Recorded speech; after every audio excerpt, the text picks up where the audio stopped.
We saw flooding in your home this morning, and as 12 News reporter Jordan Foster explains, the heavy rainfall is causing a damper on one family's Christmas. That live in this small community near 9th Street and Hoover Road say they are frustrated with constant flooding issues in the streets. We outlined the back door with sandbags, the front door and everything. The water still came through. Especially this tenant.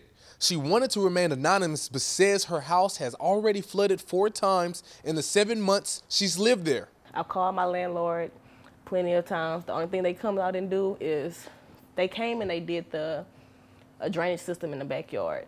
It still hasn't helped. This is the second time it happened since the drainage system. As water rushed inside her home, she noticed the carpet and walls weren't the only things soaked. She says now her children are left without Christmas gifts.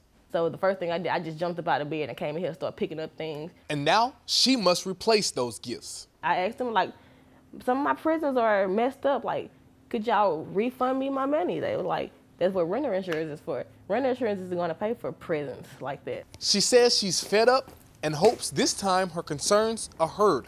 This has been going on since I moved in, and he hasn't did anything yet. If they could just move me somewhere else, I would be happy. In Beaumont, Jordan Foster, 12 News. The family says they've reached out to the city and their landlord about the issue and hopes to get a response by Monday.